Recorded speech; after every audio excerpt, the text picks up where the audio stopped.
A better designer than me once told me that it's a mistake to try to make something that is inherently complicated simple.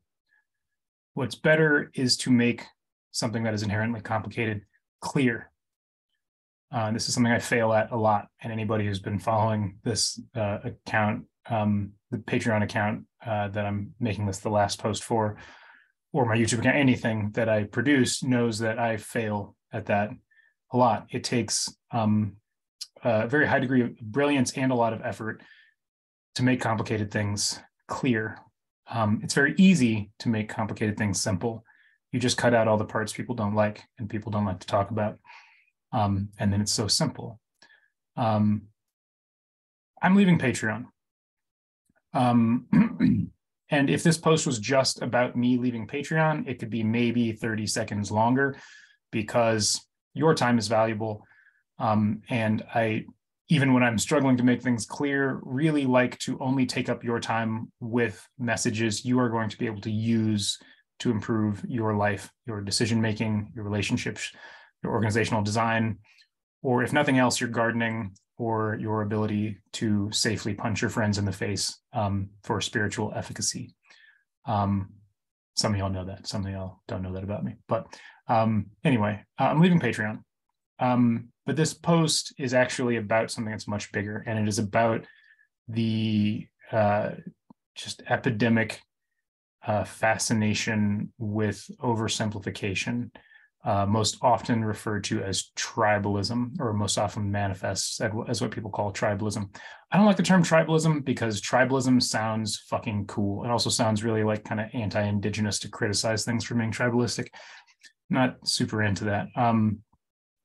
But oversimplification, which is, at the heart of all us versus them, us good, they bad nonsense, is maybe it's always pervasive in human society. There's certainly evidence for that, but it is destroying society and individual communities and families and friendships right now.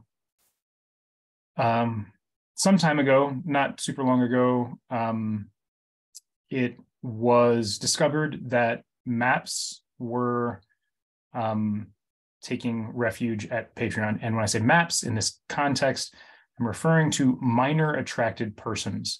This is a relatively new sexual identity, identity descriptor for a sexuality which a certain contingent of the radical progressive left is looking to advance, to add another letter to the the LGBTQAI plus Thorn Octothorpe list, which eventually will have a lot more characters than just not cis people. Even if you spell it all out.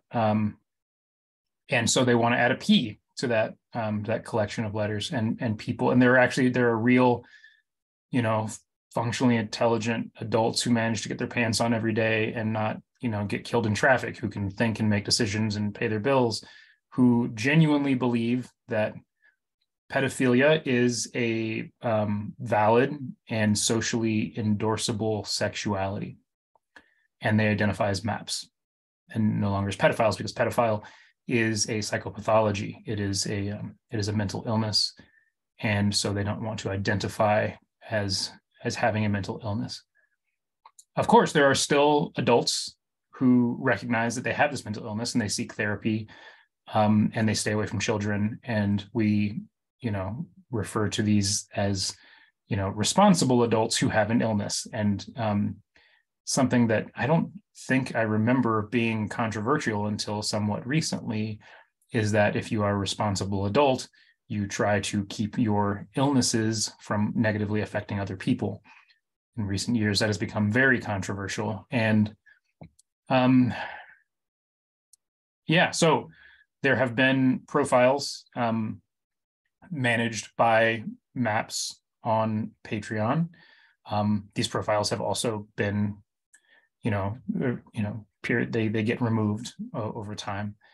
And there was an assertion, there were a bunch of community safety professionals who were in one move fired from Patreon. And one of them asserted in a post on the internet that you could find if you want to, that they were fired because they took a stand about upholding the law. And they were told to, by their superiors in the company, to only remove maps profiles if they had a court order. And I don't know the internal conversations that happened at Patreon. And Patreon has disavowed. They're saying, that was just one angry employee who got laid off. And, it's like, it's one of those interesting things. I went and did some digging because I've given Patreon a bunch of money I've given Patreon a bunch of your money, in that, like, they take a cut, and that's legitimate. They provide a service, they get paid for it. And so I did some digging, and this is my conclusion. You can do your own digging if you like, and I don't want to make this about that because it's about the bigger issue. But I did some digging, and my determination from my best research, my best thinking, and some real stewing, because this bugs me, to say the least, is that it's inconclusive. Even in the letter that Patreon wrote disavowing this kind of activity and asserting that the legal position, their letter is very legalistic. And if you read it, it actually reads a lot like some of the language that's on the MAPS websites, in terms of like staying within the letter of the law, et cetera. And that's very unsettling that the, Patreon would not just come out and say, yes, sexual attraction from fully grown people toward not at all grown people is a mental illness. They can't just say that, and a mental illness that children need to be protected from the effects of, specifically, because that's the responsibility of anyone who provides a product or a service that can be of utility to folks who have untreated mental illnesses of this kind. In my digging around, I had to conclude ultimately that there is not sufficient, if I was a jury member, I'd say there's not sufficient evidence to convict Patreon itself as a company of being at fault. Now, it's a big tech company, and that the tech, the kind of like, there's this weird, the Silicon Tower, all innuendo implied, of tech, is very removed from the realities and the consequences of a lot of their thinking and a lot of their politics in society. And it is known, that is essentially a fortress in which a lot of maps hide. Obviously, the former head of safety and community safety at Twitter is a self-avowed map. He did his doctoral thesis on why pedophilia shouldn't be considered a psychopathology, why it should be an acceptable sexuality. And yeah, the dude's a pedo, and then others. It's the vanguardist postmodern left has a strong foothold in tech. It's not to say that everybody's in tech shares those views, or is irresponsible about their discourse and behavior in society. It's absolutely not. That's not the case. It's still a minority even within tech, but that is a place where they can comfortably hide people who are of this disposition. I did some just looking. Because when I determined that I could not conclusively understand, I could not conclusively determine that Patreon was complicit or not. I decided just to look at Jack Conte himself, because I had never really done a deep dive on Jack Conte. And honestly, I really appreciate everything that he's done. I started Patreon against a lot of odds and invited a lot of creators to join the platform early on, and got rejected by everyone. And for a while, the only creators on the platform were himself and his girlfriend and his roommate. And his big motivation, and I genuinely believe this, is just that right now the music industry is not pro-musician, which is a tragedy, and it hurts all of society and all of culture. And he's solving that problem, and that's a good thing. And so I don't want Patreon to go away. I don't think that Jack Conte's mission in this world is at all a waste. Pause. Bringing this back around to look at this issue that I brought up at the very beginning of fascination with oversimplification. Everywhere I turned looking at this issue online, there were folks who really had a vested interest in people believing it was black and white. Either Patreon's complicit, it's a company of pedophiles, or Patreon's doing nothing wrong. They do their best. And they're, just here to make the world a better place for creators. And, the simple truth is, even with this issue, this is one of the most black and white issues ever. It used to be like a completely nonpartisan thing. Like, yeah, pedophilia is wrong. I mean, I totally acknowledge that not everyone who is a pedophile, meaning has the mental condition of being attracted to people where there's an unhealthy power dynamic and they can never have a healthy sexual relationship. I recognize that not all of those people have done wrong, right? Some of those people get therapy, stay away from children, and that doesn't make them bad. Like, they're not bad as people if they're being responsible, but it does make them unhealthy, right? And that's pretty simple. It's like you have lots of people with lots of different, mental health conditions. There are people who are just fascinated with fire and have an unstoppable urge to light things on fire, also a psychopathology. And there are people who learn to control that, right? There are tons of these examples, and it's very, very simple in a sense. And we can take this very, very simple thing, and when we look at it in terms of how it plays out in human communities with all of the other structures and incentives and fallibilities of humans, even this incredibly simple issue gets very complicated very fast. And we want to make it simple. The simple thing to do is to say, oh, Patreon, they're the bad guys. Just put them in the bad guy bucket. The simple thing to do is say pedophiles, they're bad guys. Put them in the bad guy bucket, right? Just hang them all, send them all to an island, launch them into the sun. And I get it. I have similar sentiment, like feeling that's the knee-jerk reaction is, wouldn't that be simpler?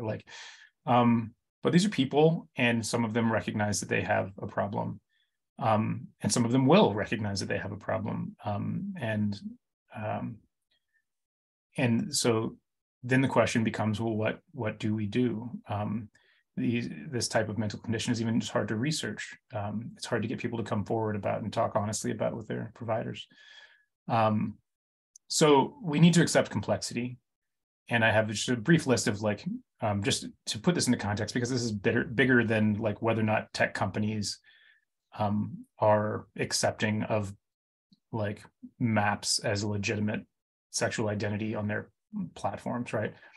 I was actually last night in a conversation with my daughter. I have a nearly adult daughter, and we talk about politics a lot. And there's this thing where we were talking about the issue of abortion and how there are actually a lot of components to the issue of abortion that are not as cut and dry as either side would like them to be.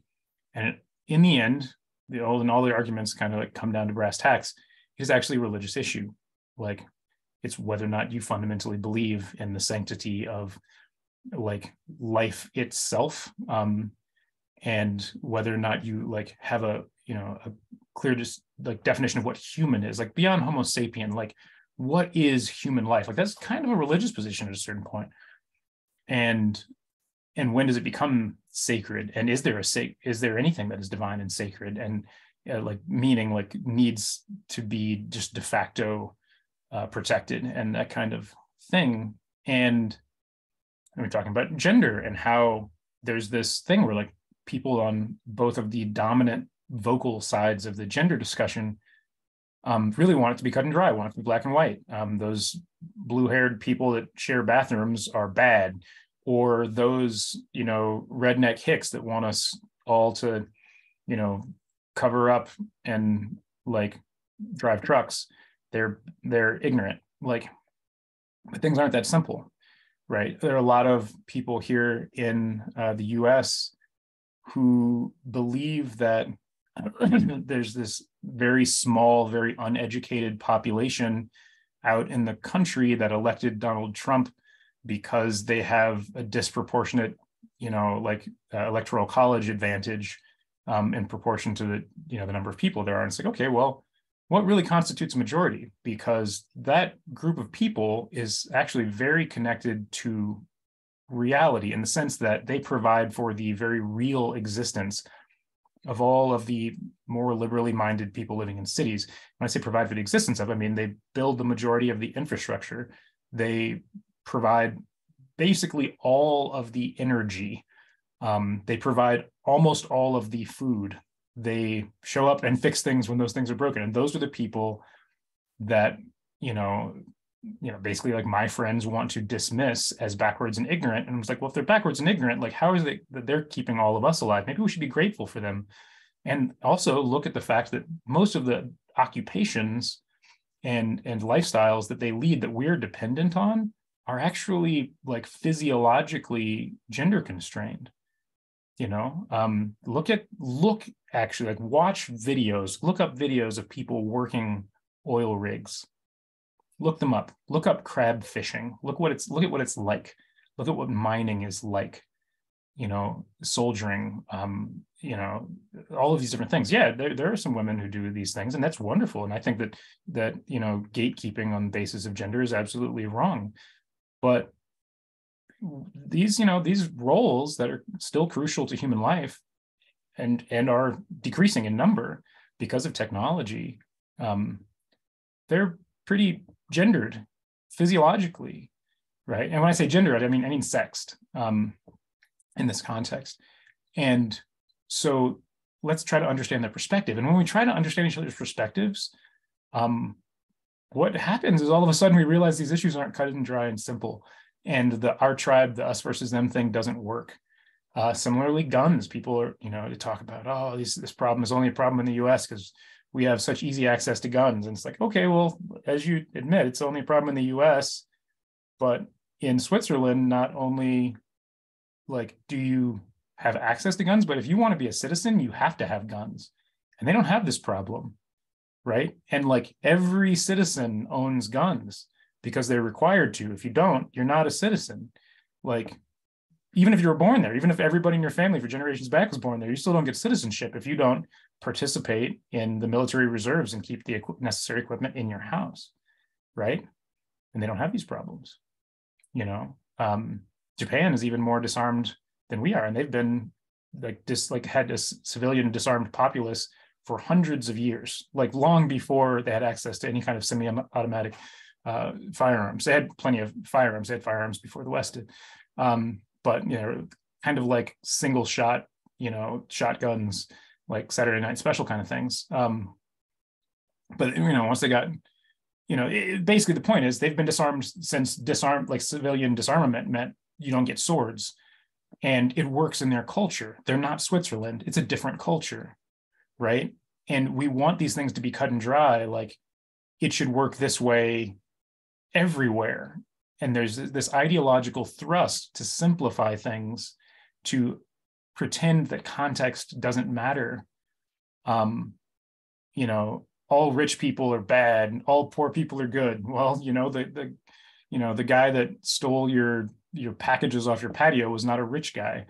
The person who steals your catalytic converter is not a rich guy. The person who, mugs you and kills your family members, who sends stray errant bullets in gang conflicts through your, windows of your house, these are things that poor people do to each other. Poor people are egregiously, the people who are egregiously awful to poor people on a daily basis are other poor people. It's not that poor people are awful. It's that the people that most poor people experience as awful are other poor people, because those are the people that they experience. And when poor people pretend that all of their problems come from rich people, they don't improve the situations that are most immediate to their lives and the most salient influences on their condition, which are their relationships and treatment of each other. So I'm going to pause one more time. So these are some of the reasons we need to embrace complexity. We're only going to run circles around issues and increase just hatred and animosity and conflict and violence and misunderstanding, as long as we're not embracing complexity. And then the other side of that is embracing uncertainty, because with complexity comes uncertainty. And when I talk about embracing uncertainty, I mean, like, not assuming that our understanding of how we measure and evaluate things is like creating the meaning we think it is, right? Sometimes we look at a statistic and we assume it automatically means XYZ, when a little bit more critical thinking reveals that to be less the case. We say like, oh, the Australian gun buyback, like, following it, violence reduced in Australia. It's, well, violence was reducing in Australia before the gun buyback, and it, continued to reduce in Australia, but it actually, violence continued to diminish at a lesser rate than it did in other industrialized countries. And also police violence, compared to its rate of diminishment before and compared to other countries, went up.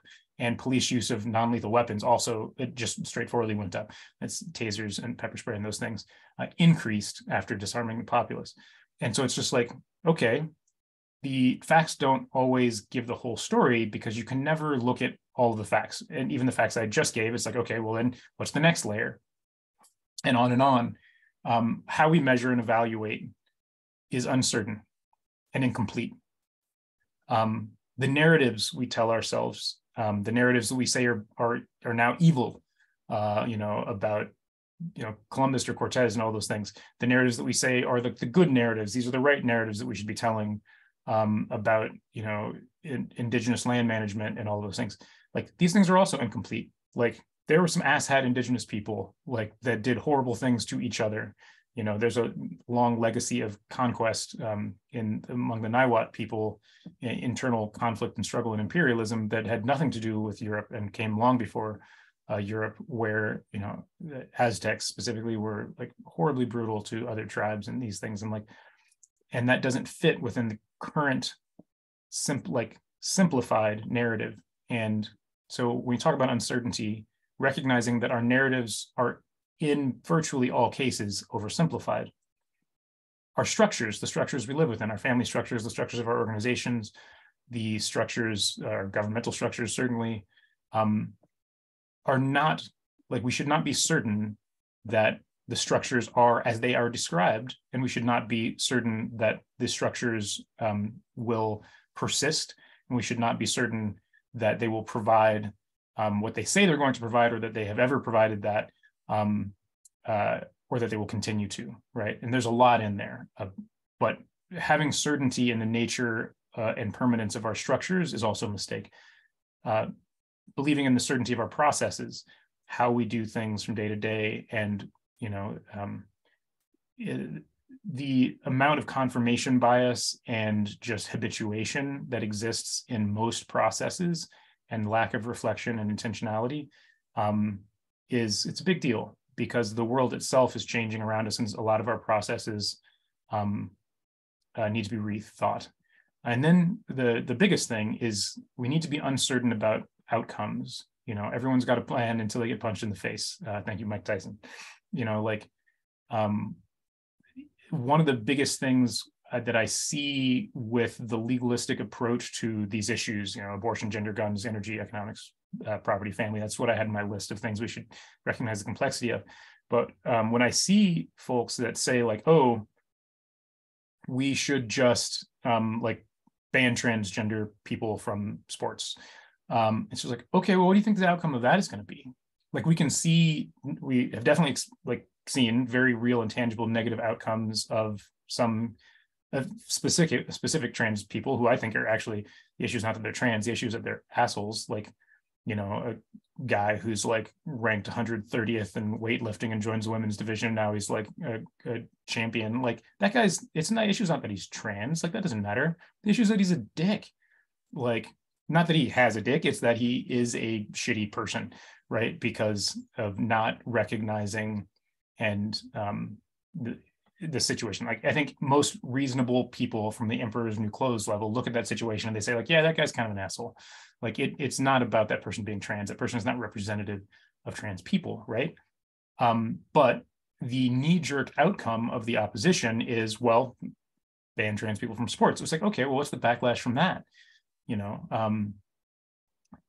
We need to be uncertain about the outcomes, because every policy that we want to implement does not exist in a vacuum. It exists in context, and it exists in time where that context is shifting. And so we need to embrace uncertainty. Okay, end rant, kind of. So I am leaving Patreon, going into the uncertain. I mean, it's not really uncertain. I wasn't relying on Patreon for like the majority of my livelihood. And I mean, that was part of the problem, right? Because I, like, was not intimately paying attention to the platform, what the trends were. And I came across this problem very late on, the issue of like maps and like what was going on under the scenes and all these things. Like it happened, started months and months ago, or maybe over a year ago. I'm not sure the exact time scale. One thing that I noticed, and I think this is a thing that I really want to encourage folks to do, and there are a lot of processes for this, like somatics, to be reflective. So, Thich Nhat Hanh taught mindfulness practices and has a lot of books, and other folks. And then the school of somatic therapy gives people tools for becoming more mindful. And something that I noticed while, like when I was reflecting on the research I had done on Patreon, was that there was a part of me that was a little bit relieved at the idea of leaving Patreon, right? I was like, what is that about? Because I didn't know immediately when I noticed that feeling of relief, why I had that feeling of relief about it. And the reason that I felt that feeling of relief is that I have not been like a good patronee, right? Now I know that the simple majority of the money I get over Patreon is from students of the martial arts school, right? So it's like those folks, whether or not I'm posting on a weekly basis or even a monthly basis, those folks are still getting, the values. Like I pay for materials, and we maintain this space where people can practice martial arts. And so even if I'm not posting, it's like, yeah, that support still makes sense, because those things have to exist in perpetuity, and they cost things.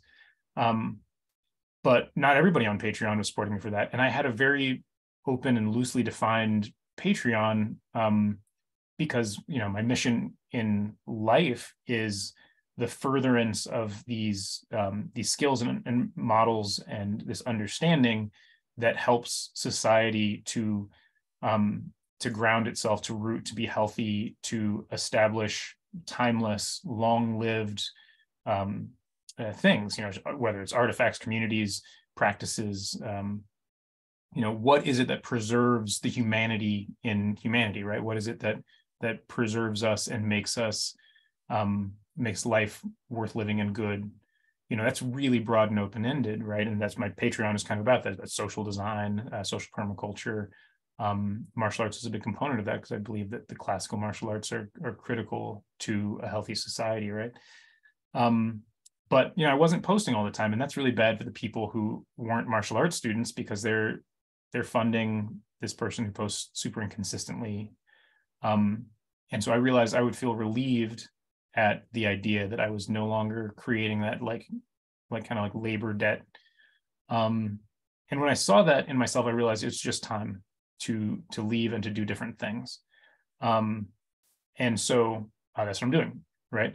And ultimately, it's not because I believe that Patreon is an evil platform. They're not the baddies, even if there is like some contingent of people in pay. It grew from a company of 3 people to thousands of people in a few years. There are probably some people at Patreon who believe that maps are a valid, sexual identity and community and all of those things. Like I have no doubt that that is the case, and that potentially they're gaining some power and leverage within the company. I don't think Jack Conte is one of those people. And so their internal conflict is their internal conflict. I don't necessarily want to be a part of that conflict because I don't have any leverage there. But I'm also like, I'm uncertain of where that conflict sits, right? I would only be able to speculate. I don't really know what's going on there. But I can know that it triggered, like that realizing that there's something there triggered me to think about what I was doing and whether or not I was being fully responsible, you know, to the community of people that are supporting me, and with you know, some semblance of symmetry, right? So I'm leaving Patreon. Community.squiggles.com still totally active. So if you have been a patron, you have an invite waiting at community.squiggles.com. I sent out a post about that some months ago. I'm going to try over the next few weeks or the next month probably to get a hold of each person who has ever been a patron of Squiggles, and have a conversation. Mostly it's like I would want people to be you know, active or like, you know, present, and see what's going on at community.squiggles.com. There's no charge for that, and other people are welcome to join there. And so yeah, and I also want to have conversations to see if the people who have joined the Patreon who weren't members like of the dojo, if I even approached like helping them with the thing that they were looking to get out of this Patreon, and if not, what I can do in the future and what further creations I can bring into the world that are going to help with that. I try to actually be a little bit better about my newsletter, and I'm going to get some posts up on the YouTube, including this video, because obviously I'm going to take down my Patreon, and so this video needs a place to be. That's it for right now. I'm not writing off crowdfunding in general. If I come back to, I'm pretty sure I'm coming back to crowdfunding. I actually have a few projects that merit crowdfunding that are like on the roadmap. But I think I'm going to go, because of what I do and the kinds of things I do, with finite scoped crowdfunding campaigns, Kickstarter, Indiegogo, depending on the thing. Okay, that's it. That's enough about me, because the rest of this rant was the important part. Embrace complexity, embrace uncertainty. That's the only way we're going to get through this nonsense culture war garbage, is if we recognize that we're not like in an us versus them, like the us versus them battle is the problem. It's not that we can win the us, it's like the war on terror. It's like it just creates more terror. The war on drugs, it was just created stupid shit. Like the culture wars create the culture wars. We can't win the culture war. Fighting the culture war is the problem. We need to embrace that we live in a secular liberal society, and the only alternative really is theocracy. We have to respect other people's decisions, and we have to figure out the super complicated problem of how to make that work. And it's not ever going to come down to us versus them or anything ridiculously simplistic. It's complicated. That's it.